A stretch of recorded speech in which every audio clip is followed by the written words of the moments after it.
Welcome, everyone, to the Reinvent Relevance podcast, where we dive headfirst into what it takes to move your career from where you are to where you want to be. We call it Reinventing Your Relevance, embracing change to do the work worth doing.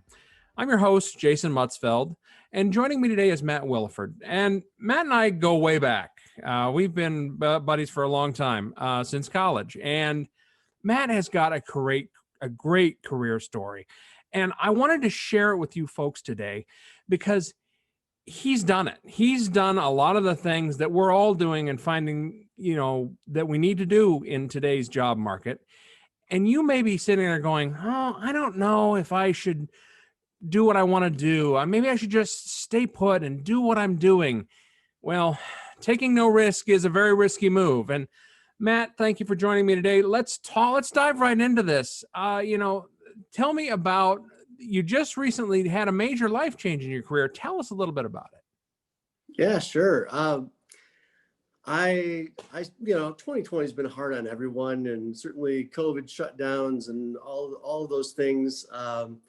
But early in 2020, I left a marketing and communications job at our district library system after 4.5 years. And it was the kind of role where I just was not feeling that I had anywhere to go and advancement in my career path. It was a one-man, one-woman show. Yeah. And we had a change in leadership at the administrative level.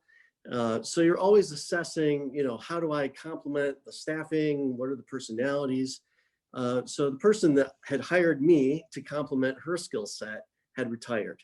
And the new executive possessed a lot of the same skill sets I had. And so it actually was a little bit of a tension point because, the things that I had been doing for the other director, were things that, maybe were at odds with how the new director wanted to lead. So we actually made a mutual separation in February. And 3 days later, I lost my mother. And then we had a month later, COVID. And so all of my prospects that I had sort of planted seeds to, okay, if I'm going to leave this job, I could do this, or this is likely, or whatever, because normally you don't leave a job without having the other one in place, right? Yeah, ideally. Ideally. This was the first time in my career I literally ripped the pull cord on the parachute and said, here we go. You found out what color your parachute is. I always say that's the only way to find out. Pull the cord. Sure. But I will say that because of COVID shutdowns and other things that were out of my control, everything else stopped, and I was in a situation I had to wait. Now, fortunately, I have a really loving wife and partner of 22 years. Makes all the difference. We'll make it through. We're gonna be okay. Yeah. And so it was about 6 months. It was the first time in my life. After a couple of months, I actually said, I've never had a sabbatical before. And I kind of looked at it that way. Yeah. I delved into assessing, of course, I'm grieving at the loss of my mom, but I'm also grieving at the loss of my kids' schooling, and I'm grieving about the other things. But I had to also focus on who am I? What are the things I value? What are the things I'm really good at? What are the things I want to do for the next 20 years of my career? And it really gave me that opportunity to make those assessments. Yeah. So at the end of July, I refreshed a conversation that I'd had 8 months earlier with a gentleman who's the general manager and a partner at a specialty meat, fish, and grocery market here in Traverse City, Michigan. And I knew that we were coming to the end of the summer, so he's likely to lose high school kids going back to school as employees. He's likely to have college kids returning back to their campus. And so I placed a phone call and said, hey, are you hiring? And I literally said, I don't care where I start me at the bottom. Let me learn the business from the bottom up. And that was a risk too, but it's certainly better than not working at all. Yeah, it's a risk on the employer's part to do that, because there's a lot of lot of pushback when somebody who's very qualified, like you are, you have a college degree, you've got all this experience. Nobody wants to necessarily hire somebody they want to train because they want to get somebody young and unmolded. So you sold it well. That's good, because truly that's one of the biggest hurdles that a lot of our clients face is getting your foot in the door with somebody when you want to make a transition and explaining, look, you can take a chance on me. So kudos to you for getting that. So we've talked about what prompted the transition. How did you handle it? Let's be honest. I mean, you've gone from doing marketing and communications and working in large nonprofits to a grocery store. Effectively, it's a high end market. But what was that like? Well, everybody has their own college and high school working experience too. I waited tables. I've done other service related jobs. And so I wasn't a stranger to the food service industry as well. So having worked in a kitchen before, a commercial kitchen, restaurant kitchen setting, I had a little bit of familiarity there as well. So you also have to keep in mind when you're looking for opportunities of not just transferable skills, but like some other experiences that might not have seemed relevant in your most recent searches for roles that you've held in the past. But gosh, I've done serve safe before. I've spent extra time, working in, pulling extra shifts at the restaurant and the dish room. I know what it's like to walk into a walk-in freezer, those kind of things. So it wasn't totally foreign to you. Yeah, it wasn't. But, you've said it before, and you and I know from our mutual liberal arts education is that regardless of what your major is, or major and minor or double major, whatever that is in your undergraduate degree, you're there to learn how to learn. Yes. And to learn how to work with other people. Yep. And to get experience in sort of other connections and networking. That's what your undergraduate degree is about. And so, again, I'm mid 40s. I know how to learn. I'm adaptable. I'm mature in the sense that, retailers such as this market, part of the thing is that the restaurants as well, they have a hard time keeping employees because maybe lower wages, but also because it attracts that, mid 20 something, and they're not as mature, and maybe they don't show up for work and whatever. And so they want dependable, they want smart, they want someone who's going to think for themselves and not have to be asked to do everything, take some initiative, all those kind of things. So that carries a lot of weight as well. But I'll tell you, I picked it up really quickly. And probably at the end of my second day, a general manager who hired me and trained me for the first day and a half looked at me and I said, so how am I doing? And he goes, I've trained a lot of people. You're way ahead of the curve. Good. So I think a lot of that comes to being appropriately inquisitive and assertive in that, I mean, self-assured.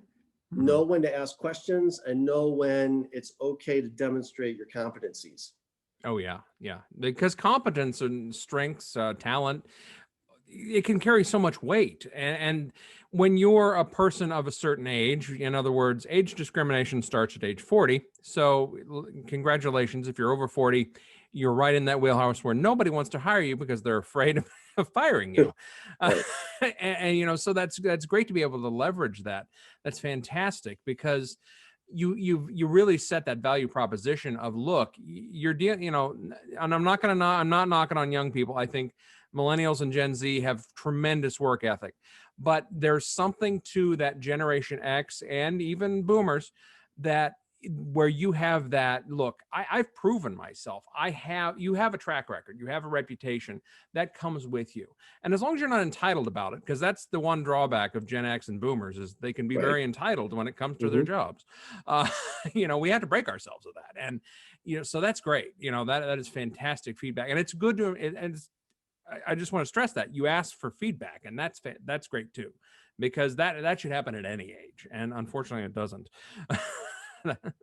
So what did you wish that you'd known before this transition all happened? Is there anything you could have done better? advice that you would share for somebody who is in your boat or wants to be in your boat? And what advice would you give? Yeah, I wish I could give great advice about taking initiative to choose your own path. And instead I was kind of pushed into a situation where I was like, oh crap, I got to find a job. Yeah. That So many said, people are in that path though. that said,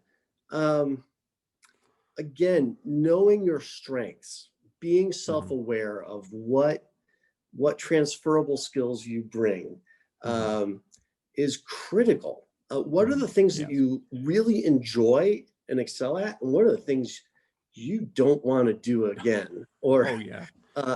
and that really has served me well in this as well. I've always excelled at customer service, at emotional intelligence, at working in nonprofit arts organizations. You're always meeting with community members and board members and soirees and every interaction is a potential fundraising moment. All those rubber chickens you had to eat. I don't mean that. Yeah, I don't mean that in the the hard ask solicitation side of things. But with any organization, you're either moving that person closer in relationship to your organization or further away. And so you kind of learn how to read people and how to engage in small talk and how to do those things. Using that at the counter at the market is critical. I was 6 weeks into my job and already they had me training new hires and having them shadow me to watch my customer service skills. That's great. So again, think about the things, even if you're making a left turn in a career path, it doesn't mean that you are starting from scratch. It means that you need to think about your toolbox and how to bring that toolbox to work, because you know how to use those tools. So just use them in a different setting. Yeah. And you're building on what you've already done. Yeah. Yeah. So I think there's that. And I would just say, if you have a passion or the inverse, if you know that you are in a position at your current place of work that, you're struggling and it's just clear that maybe there's just not a trajectory or a future there. You gotta take more initiative. Don't wait for something to happen to you. I had been looking, but maybe not as assertively, a little bit more passively. But again, a lot of that has to do with the local dynamics of your economy. I live in a relatively small town, as many people do.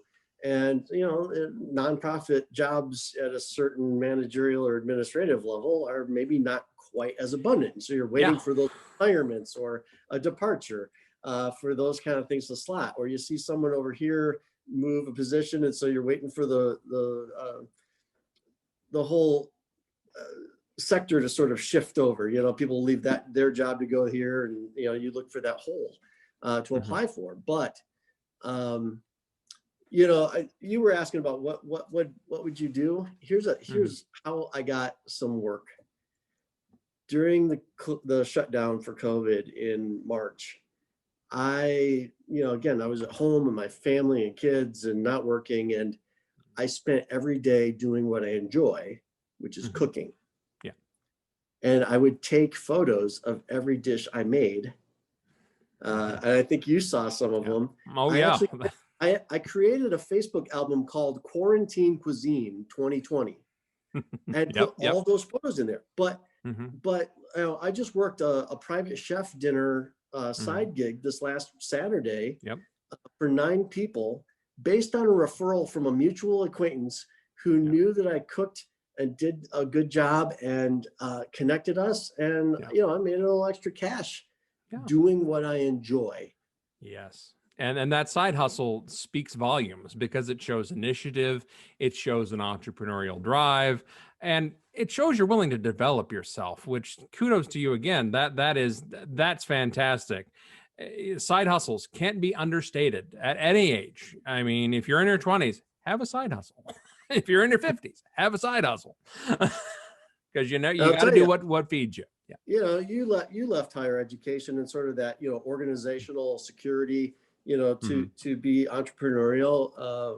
with Michelle, and Hmm. we're of a certain generation that like the prospect of the gig economy scares the bajinkies out of me.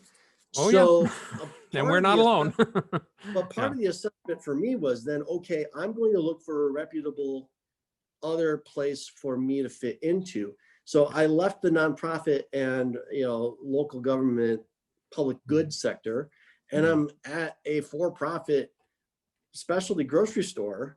But I know that they have a 40-year history in the community as the place, and they have a following, and there's security there as well.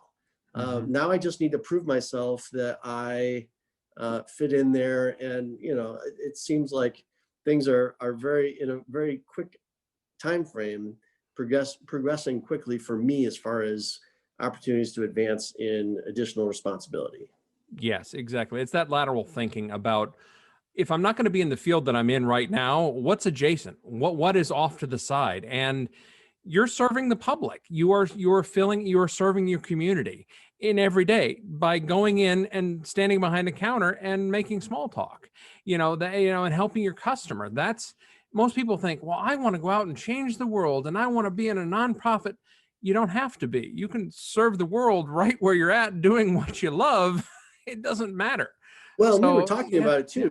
When I was thinking about what are the things that are sort of future proof, what are tech proof. A lot of us think about, are we replaced by computers and self checkout machines and those kind of convenience type of solutions that take people out of the exchange of the commerce sector or even the service sector. And the clients that come into our store come in for the service first. Yes. They secondarily come in for the quality ingredients, but they're there and you learn who they are and you welcome them by name and their preferences, and all of that adds value. Yeah. And I'll tell you, Jason, when you go to a shutdown like with COVID or anything else like that, organizations, businesses have to pivot. Our business added curbside pickup for a grocery store. We're back open with masks and all of those things, but we're still doing the curbside because people have come to depend upon it, or maybe they have health they're compromised, and so they really want to try to create that separation for themselves. And this is another layer of service. So we're continuing. And a lot of small businesses tend to want to shy away from pivoting or adjusting because small businesses are more like regular people. They're sometimes averse to change. I haven't set foot in our local grocery store since the beginning of all this, and I don't know if I ever will, just because it's become so convenient. But it's also a large store. I feel they're productive, they're efficient, but they don't necessarily have that warm touch that a small store has. So, and people will go out of their way if they have something like you have, they're going to want to support it because people connect with people. We don't connect with brands that are just empty boxes or buildings. Yep. Exactly. So, yeah. So, it's been a challenge, but it is the kind of thing that I will tell you, I work 10-hour days. I work very hard during those 10 hours. But when I clean up and wipe down the counters at the end of the night and leave, I am done for the day. I don't have that running to-do list, the sort of figurative and realistically 15 browser tabs open all the time. That I'm plus the 20 in your brain that are open. that I'm parking mental space for, and so there has been also that sort of relief for me, where I feel a little bit more energized, to go to work every day and think, I'm going to learn something new. I'm going to have some new interactions, and I'm providing a service to the community, and that's a good thing. That's great. So, and harkens back to some other things you said. It all sums it up. Do something that makes you feel good. You don't have to do something that makes a lot of money. It's very prestigious. You don't have to do that. And most people don't. Most people just go to work, but they should feel some sense of meaning. And to go to work, do a good job, and then come home at the end of the night, that's the best feeling in the world, if you ask me. But I will say, if anyone's thinking about, career changes like this, and I'm not saying this specifically, but making a really severe sort of left turn Clyde moment in their career path, uh, just think that, I waited a couple of weeks to post anything on social media about what I was doing. And I was really actually shocked. The number of people that said, "Oh my gosh, this is a perfect fit for you," or "Oh my gosh, this is great." There are other people that are going to say, "You're doing what?"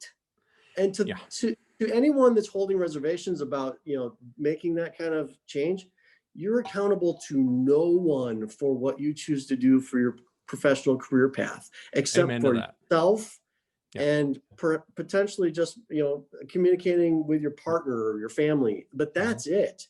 You don't have to justify your decision making of what you choose to do. Outside of your immediate household, it's all, they can talk smack about you. They can applaud you. And what's funny is what we find is that more people will applaud you, especially for making a bold move, than they will go, "Oh, you shouldn't have gave up those good health benefits," because at the end of the day, health benefits are great, but peace of mind is even better. It'll keep you out of the doctor too. All right. Well, Matt, thank you for joining us today. It's been fantastic to talk to you. We don't talk enough. So my pleasure, Jason. Yeah, and I wish you all the luck with your new endeavor. We'll be checking in. Thank you, everyone, for joining us today and tuning in. And if you want to learn more about how to take charge of your career, please visit our website or check us out on LinkedIn. We love to meet new people. Please like and share this content as well if you found it helpful. Referrals are our favorite form of compliment.